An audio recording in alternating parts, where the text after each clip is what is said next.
Good afternoon, friends. Stephen Benoon here with Israeli News Live. Today is September the 28th, 2025. We're going to be looking at Zechariah chapter 14. And, the real question is how is this scripture really fulfilled? A lot of modern day pro-Zionists believe that Zechariah chapter 14 is fulfilled here in the future or currently when Israel is being surrounded by all their enemies. Well, Israel certainly is having no problem with making enemies when you take and you fund and arm Hamas only to turn around and then totally not only try to take out Hamas, but to annihilate and genocide an entire race of people completely off the map. Now, even in the West Bank, they are working on doing that, rounding up all the men, taking them out, just everything you could imagine, the most evils you could ever imagine possibly being done on the earth. And then the pro Israel side that are in the Christian circles are all saying all the nations are going to come against Israel. All of them is going to fulfill Zechariah chapter 14. And the question really is this a biblical fulfillment of Zechariah chapter 14, or have we missed something? After all, your early church fathers did not believe Zechariah chapter 14 to be fulfilled in a future context. I wanted to take and look at this, though, with you in light of several other factors that we need to consider, and of which one of the first ones I would like to take and keep in mind, even before we get started here, is from the Gospel of Isaiah. Those of you that remember the prophecy about John the Baptist who forerun Christ, and Jesus even said, if you can receive it, this is of whom the prophet Isaiah spoke of. That this is the Elijah that was for to come. I think he actually quotes from Malachi, but there's another passage that quotes from Isaiah's prophecy as well in the New Testament. And that prophecy comes right here from Isaiah chapter 40, and we read here, Hark, one calleth, clear ye in the wilderness the way of the Lord, and make plain in the desert a highway for our God. Every valley shall be lifted up, and every mountain and hill shall be made low, and the rugged shall be made level, and the rough places a plain. And the glory of the Lord shall be revealed, and all flesh shall see it together, for the mouth of the Lord hath spoken it. And this is what John the Baptist did. But did he literally go through all of Israel and lower all the mountains down to leveling them down to the earth? No. But it's an allegory. And Jesus clearly identifies him as fulfilling that scripture. I believe I have Matthew here that speaks about, and that's a different one there. Let's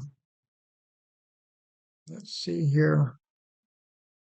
I don't have it up there anyway. But anyway, you guys are very much well aware of that. We're aware of what Jesus said. Also, Malachi doesn't talk about the mountains being laid low, but does prophesy the coming of the spirit of Elias.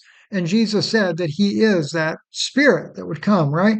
Now, if we go to Zechariah, though, let's take a look at Zechariah chapter 14. Behold, a day of the Lord cometh when thy spoil shall be divided in the midst of you. For I will gather all nations against Jerusalem to battle. And the city shall be taken, the houses rifled, the women ravished. Half of the city shall go forth into captivity, but the residue of the people shall not be cut off from the city. Interesting. And this is why people believe it's a modern day prophecy. They figure that all the nations have never gathered together against Jerusalem in battle, but yet, and if you argue that it was Titus, the Roman general, they'll say, no, it can't be that because that was just Rome. Well, actually, Titus, his father before him, was gathering together all the different fighting men from the known world at that time to come and fight against Jerusalem. And that did happen. He did gather all the nations with him, although it was Rome that was spearheading the battle. He does do that. And you have some church fathers that believe it was during the Maccabean revolt when all the nations came up against Jerusalem at that time. Nonetheless, the fact that they go into and the city shall be taken and the houses rifled and the women ravished, all those things do actually happen in 70 AD. Half of the city shall go into captivity. And that's pretty much what does happen. And oddly enough, most of those Jewish people that were left in the surrounding countryside were there, and they were the farmers, and the Romans had no problem with them being there. They ended up being servitude to the Roman soldiers. But the residue of the city shall not be cut off from the city. I thought that was actually kind of an interesting choice of word anyway. Veyeter. Yater, being the root of that word there, literally is like a cord that is handed out. If you think of that in line of Joshua, when Joshua goes in to take the city of Jericho, it was the spies that go down were hosted by Rahab the harlot. And because of their kindness that they did or that Rahab did for the spies, and even hiding them so that they would not be killed by the men of Jericho and letting them down by the window, we're told that if they placed the scarlet colored cord out her window, when the troops of Israel came, they would actually, her and her family that would be under that roof would be spared. Now, I find it kind of interesting too, because I've seen some of those in the modern battle today against Gaza, blowing their little trumpets, sitting inside of their tanks or their bulldozers, claiming that they're destroying the walls of Jericho or Gaza in this case here. And I'm like, what a bunch of foolish men to do something like that in the first place. Joshua never had to fire a bullet, didn't have to use a sword or nothing. The people marched around the city, blew the trumpet, and the walls fell down. A lot different type battle, if you ask me. But anyway, but that residue of the people, or that remnant there, that is represented as a cord, I believe was very much in type of what happened with Rahab. They shall not be cut off from the city. And oddly enough, even after the destruction, James comes back and lives in the old city of Jerusalem. So that remnant of Israel still remained in the city, even though it is totally destroyed by the Romans. Then shall the Lord go forth and fight against those nations as when he fighteth in the day of battle. And his feet shall stand in that day upon the Mount of Olives, which is before Jerusalem on the east, and the Mount of Olives shall cleft into the midst thereof toward the east and toward the west, so that there shall be a very great valley, and half of the mountain shall remove toward the north, and half of it toward the south. Everybody's looking for this great anomaly that would happen, that would literally cause the Mount of Olives to be split in half like that. And again, I think like it was with John, every mountain and every hill would be laid low. It's an allegory of events that would take place. And Jesus does stand upon the Mount of Olives. And there is a division that is made. Some of the early church fathers considered that to be the law and the law of grace that Jesus Christ brought. And that could be possibly true as well. As we move on, and you shall flee to the valley of the mountains, for the valley of the mountains shall reach unto Azel. Yea, you shall flee like as you fled from before the earthquake in the days of Uzziah king of Judah, and the Lord my God shall come, and all thy holy ones with you. I found that fascinating as well, because think about it. Look over in the book of Matthew, chapter 27, and we read here in verse 50 through 54, Jesus, when he had cried again with a loud voice, yielded up the ghost. And behold, the veil of the temple was rent in twain from the top to the bottom. And the earth did quake, and the rocks rent. If you remember, right before Jesus was delivered up to be judged, he was standing on the Mount of Olives. He was praying on the Mount of Olives. When his death came, the earth did quake and the rocks were torn in half. But also the graves were opened, and many of the bodies of what? The saints which slept arose. So what did he do? He brought out the saints. And he came came out of the graves after what? After his resurrection. So they didn't precede him, they came with him. And if you look at Zechariah, that's exactly what we see in here. And the Lord my God shall come and all the holy ones with you. Well, what do you know?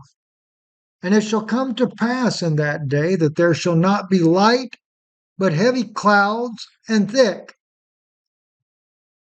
Well, gosh, all you got to do is back up in Matthew, just a few verses before that. Now, from the 6th hour, there was darkness over the land until the 9th hour. That would be about 9 a.m. until about 2 p.m. And anybody that's dumb enough to think that that's a total eclipse, eclipses only last maximum about 7 minutes. They do not last 5 hours.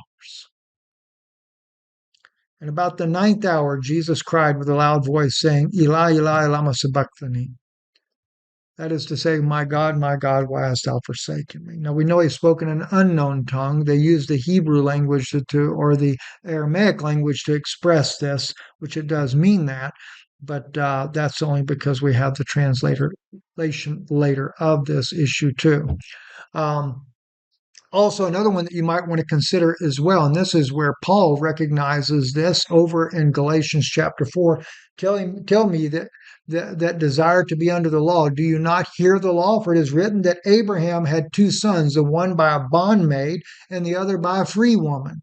But he is of the bondwoman was born after the flesh, but of the free woman was by promise. Which things are an allegory. That's interesting. He even says it. For these are 2 covenants, the one from Mount Sinai, which gendereth to bondage, which is Agar. Isn't it interesting? They use the word Azel, right? And Azazel was the goat that was released to be sent off into the wilderness as a sacrificial goat that was, he wasn't the sacrifice, he was the scapegoat. For this Agar is Mount Sinai in Arabia, and answereth to Jerusalem, which now is, and is in bondage with her children. But Jerusalem, which is above, is free, which is mother of us all. For it is written, Rejoice, thou barren that bearest not, break forth and cry, thou that travailest not, for the desolate hath many more children than she which hath an husband. Now we, brethren, as Isaac are the children of promise. But as then that was born after the flesh persecuted him that was born after the Spirit, even so it is now. Nevertheless, what saith the Scripture? Cast out the bondwoman and her son, for the son of the bondwoman shall not be heir with the son of the free woman. So then, brethren, we are not children of the bondwoman, but of the free woman, which is what? Jerusalem. Now, let's look at it again then. Remember what he says up here. Let's move on. And there shall be one day which shall be known as the Lord's, not day nor night, but it shall come to pass that at the evening time there shall be light. Jesus Christ is that light.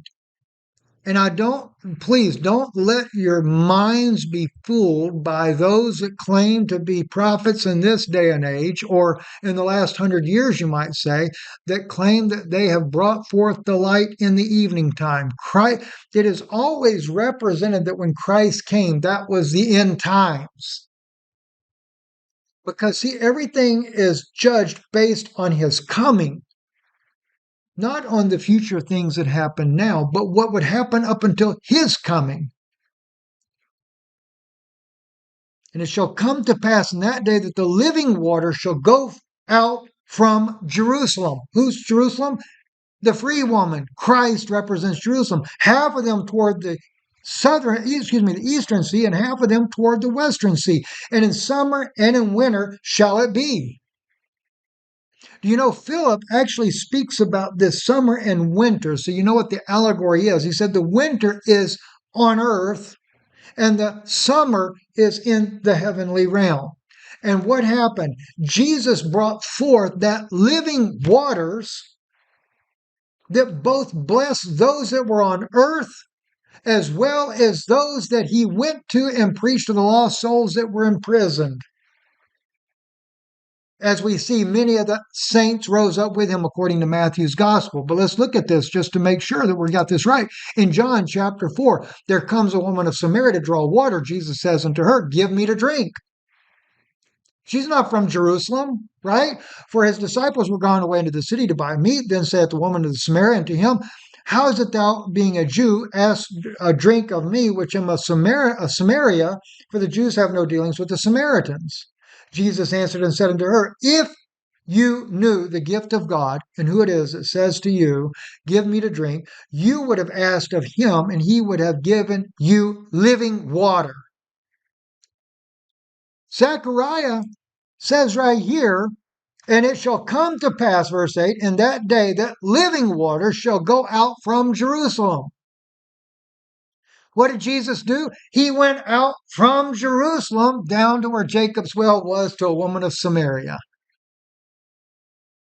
Half of them toward the eastern sea and half of them toward the western sea. In summer and in winter. It covers multiple realms right here. It covers the division that was going on between Israel at that time, and it also covers the fact that he had to cross that veil and go into the realm where the imprisoned souls were and to bring them out. She goes on, it goes on, right? Well, the woman says to him, sir, you have nothing to draw with, and the well is deep. Where are you going to get this living water? Art thou greater than our father Jacob, which gave us the well, and drank thereof himself and his children and his cattle? Jesus said unto her, whosoever drinks of this water shall thirst again. But whosoever drinketh the water that I shall give him shall never thirst, but the water that I shall give him shall be in him a well of water springing up into everlasting life. So now you want to say Zacharias for some future day? Where are you going to get the living water at then? There's no place else. Do you really think that this modern state of Israel, the only water they're pouring out is the blood upon the earth, just like they did when they crucified Jesus Christ, their forefathers, years ago? And people don't like to hear that, do they? Especially Israel doesn't. Listen, I come from a Jewish family, Jewish background, although we were not practicing Judaism, as my grandfather used to say, because of fear of persecution. Nonetheless, I admit that's what we did. I'll never forget one time this lady comes up to me, as years and years ago, and probably better than 20 years ago now, and she was saying to me, she said, you are Jewish and you believe that Jesus Christ is the Messiah. She said, you are so blessed. I am so happy to hear this.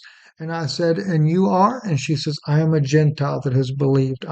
She made herself as if she was no one. I said, lady, I said, you are more blessed than I am by far. I said, my forefathers killed him. At least yours didn't.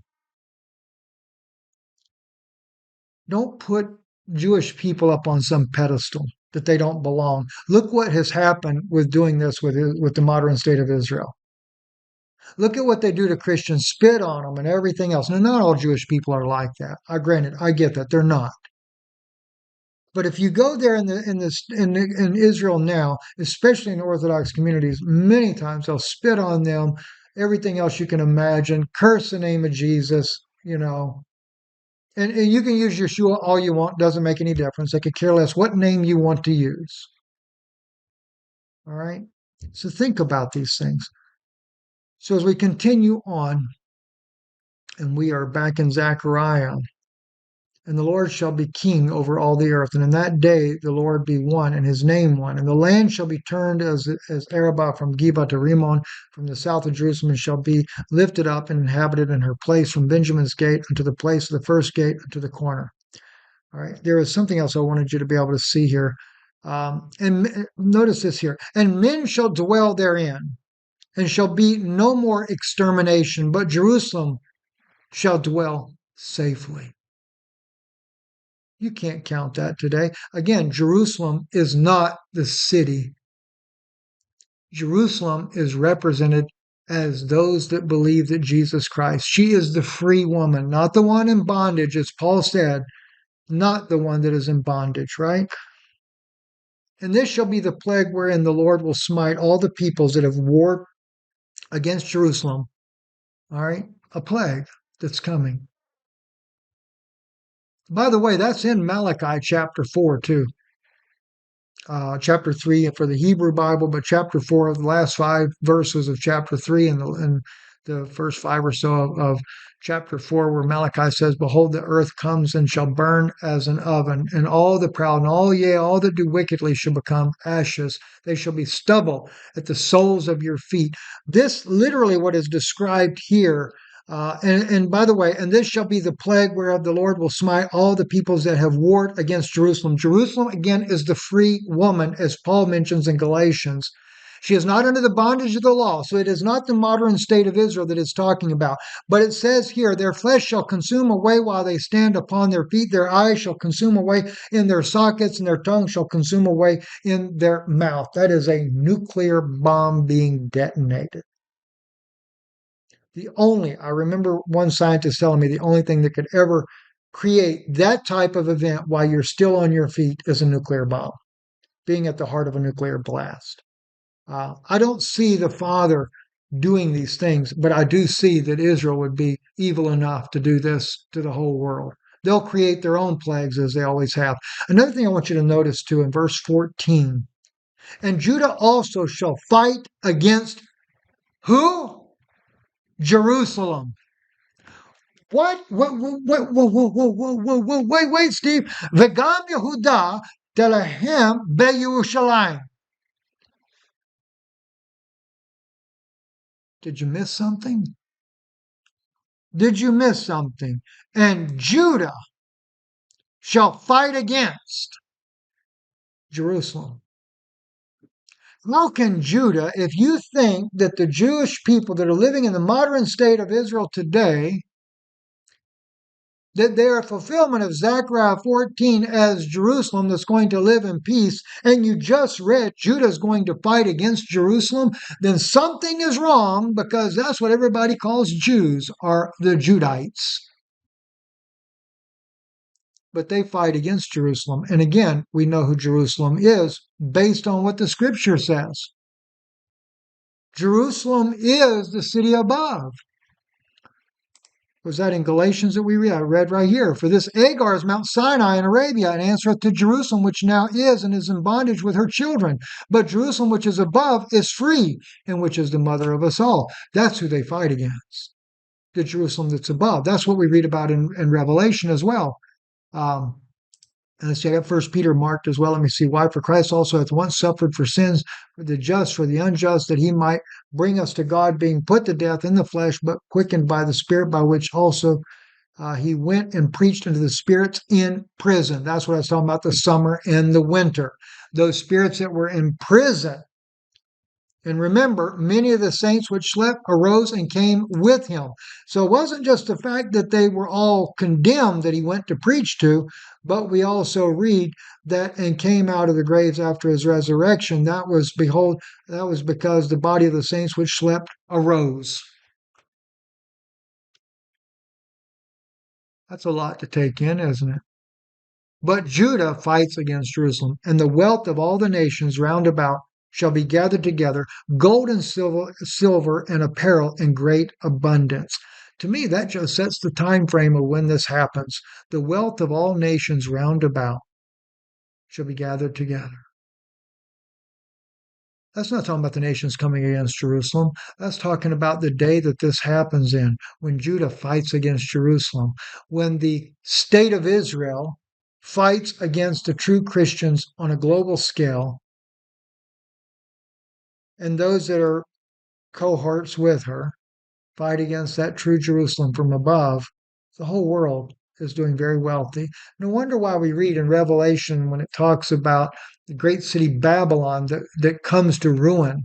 And the modern state of Israel clearly is Babylon, because they claim that they are of the Pharisees. The Pharisees, of course, were in bondage in Babylon and commingled in amongst those peoples. According to the book of Ezra, chapter 9, they mingled with the Hittites, Perizzites, Jebusites, Ammonites, the Philistines, as you want to call them today, and they brought forth Nephilim children. Yeah. No wonder why they fight against Jerusalem. So, you know, we can, and by the way, keeping the Feast of Tabernacles is when they go to celebrate the fact that the Spirit of God dwells in you. You are the tabernacle. That's the only reason there is a Feast of Tabernacles. Think about it. Think about it. A lot of information to digest, a lot of things to think about. I also want to let you know over on our Patreon channel.com/Israeli News Live. They got a C in there also, but it's Israeli News Live. Will bring you right to it. I've done 4 messages here recently. 2 of those back to back. The first one I released yesterday about the Black Ops budget, then the one I put out this morning, which contains the other one, as well as this new one here. It's about an hour long. CIA ensure Black Ops budget. Now the extended version here is only on early release for those that are subscribed to early release, and for those that are for the deep dive. You can also purchase it as a one-time purchase if you want. This is information I've never made public in my life before, other than at conferences when I would speak to people privately. So I really go into some things here that you may find interesting, but you'd have to either become a member of Patreon or you could purchase it and watch it for yourself. This is not something that I will be making public. The other one I may, the one before it, I may eventually make public, but I will not make this one public. It is copyrighted as well, just so you're aware of that. And then lastly, too, what I do want to share with you is 2 short, very short testimonies about LifeWave here. And if you want to get this product, you can go to our website, lifewave.com. As you can see right up here at the top, /Benun. And I don't know if I blow it up if you can see that easier. No, you can't. So I will just put that though in the description for you. But this testimony here was the one that was a lady with dementia, and they recorded her. She didn't even realize what was going on, but they recorded this lady over a 30-day period. And just to give you a little bit of idea where she was at in the beginning, and then I want to just show you maybe 30 seconds at the end where she was How about naming 3 presidents in the past? God, you're going to go. That's okay. Don't worry about it. In a week from now, we hope you just start rattling these off. Yeah. Okay.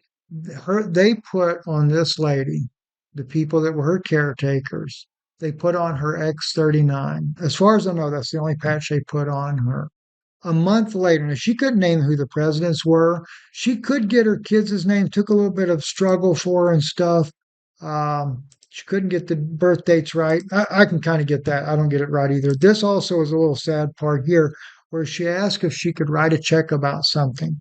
And they'd been caring for her for quite a while, so she no longer had a checkbook. But listen to this part. Where's my purse?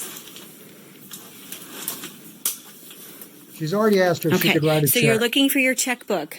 Yeah. And we have been writing your bills for probably the past 6 months, so you don't have a checkbook. I don't have a checkbook anymore. Okay. Okay, so she doesn't even have a checkbook, right? Now, we get down to here. This is her now a month later.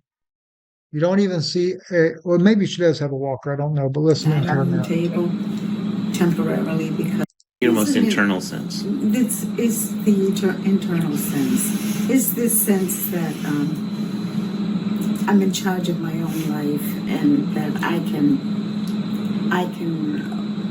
move at my own pace and be who I am and interact with others in at Bay Village and follow the programs that I'm interested in and hold my own. And whether I'm sitting alone at a dining room table temporarily because people are.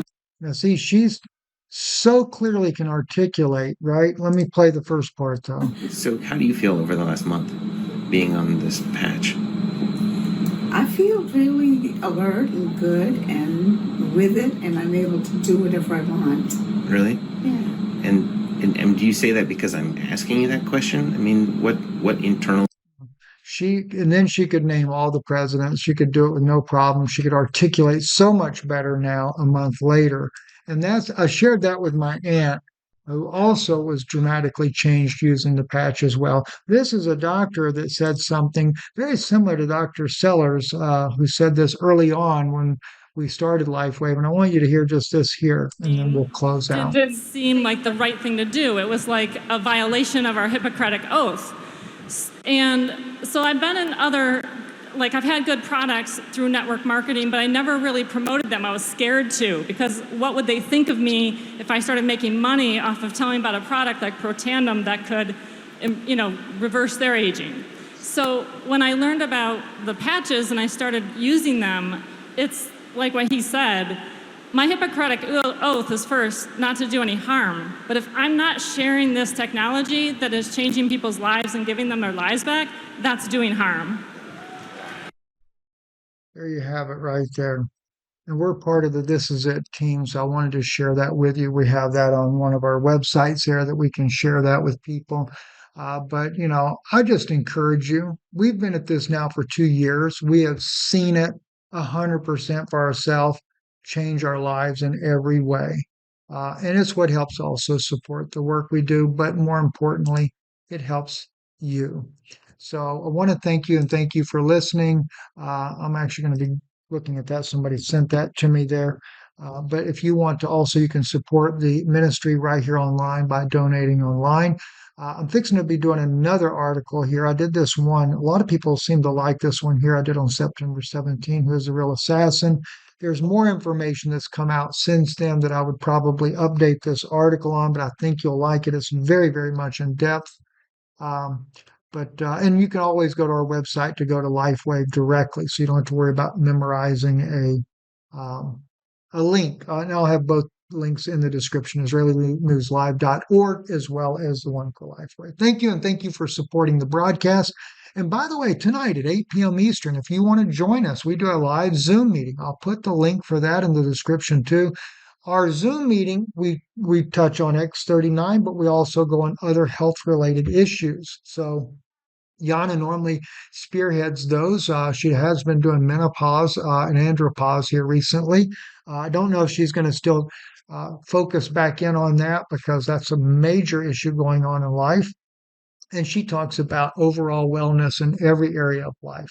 X39 we think is very important, but we also go into nutrition and the way to eat, the right way to do things in life that will change your life for you as well. Stephen and Yana Benin with Israeli News Live. God bless you.